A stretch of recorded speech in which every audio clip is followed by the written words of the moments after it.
School.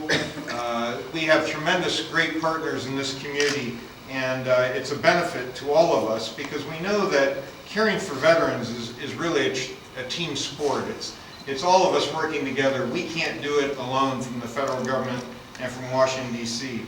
It was also a pleasure to hear from veterans like Henry Brunau. Henry is a World War II veteran, a Korea veteran. He was a prisoner of war in Korea and a Vietnam veteran. And it was a real privilege to hear from him and many other veterans before.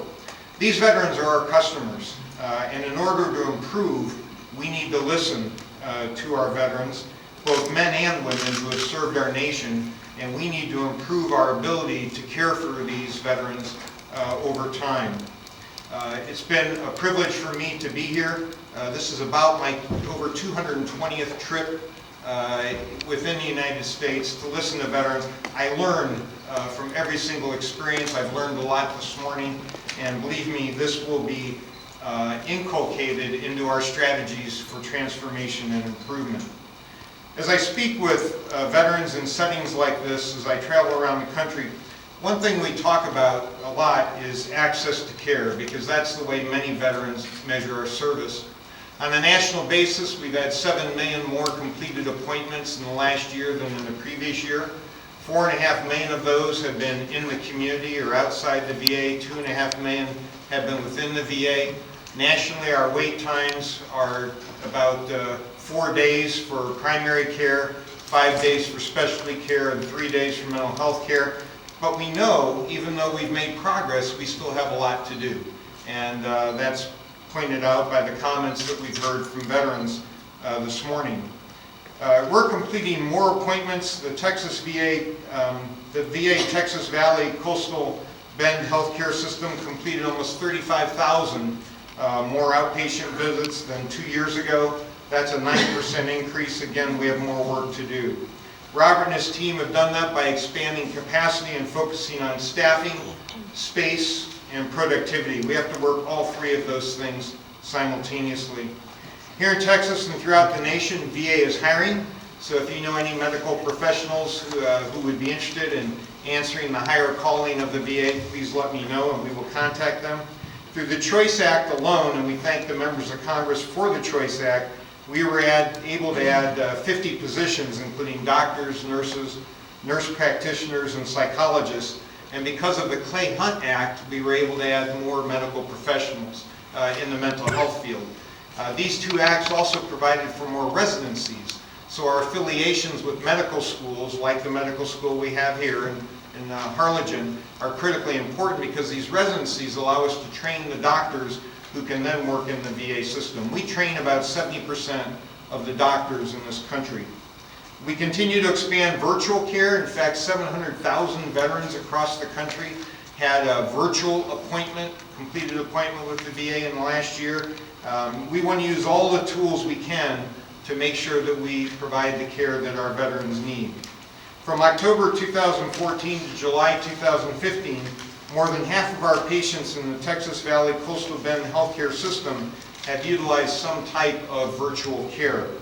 Importantly, in South Texas, we're aggressively using care in the community. We've increased our use of non-VA care approximately 15% in the last 2 years. The new Choice program has allowed us to refer 3,612 appointments into the community, and we had breakfast with many of those private sector providers this morning. All this means we're completing 97% of appointments here within 30 days, 96% within 14 days. Obviously, we still have some work to do. At the VA, we have the best mission there is, and that's to care for those who have borne the battle and those who have served our nation. To do that better, we're undergoing the largest transformation in the history of the VA. We call it My VA because we want every veteran to think of the VA as their own, customized to meet their needs. There are 5 strategies. The first strategy is to improve our veteran experience. We're working with companies in the private sector to help us do that. We're working with Ritz-Carlton, we're working with Disney, we're working with Starbucks to learn what good customer service looks like. We want to be the best organization in the country for customer service. Second strategy is to improve the employee experience. We have no hope of improving the veteran experience unless we improve the employee experience. We have to get back to training and investing in the people of the VA. Much of that stopped during the crisis. One of the things I can guarantee you is if you would look in Fortune magazine or Wall Street Journal, the best companies for customer experience also happen to be the best places to work. And so we have work to do to earn the trust of our employees in addition to earning the trust of our veterans.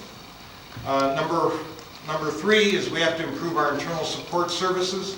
The scheduling system that got us into trouble in Phoenix last year dates to 1985. When I was in Phoenix, I sat down and I tried to do some scheduling myself. It's like working on an MS-DOS green screen.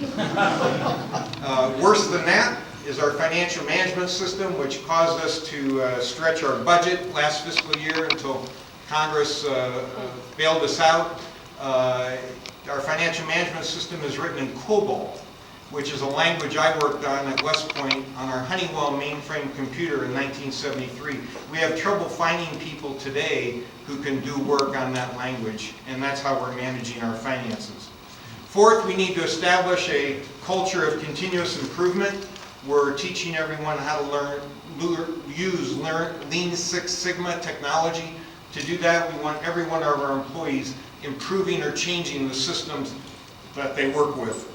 Number five, importantly, is enhancing strategic partnerships. And this is new. In the past, VA saw many of our private sector providers as competition.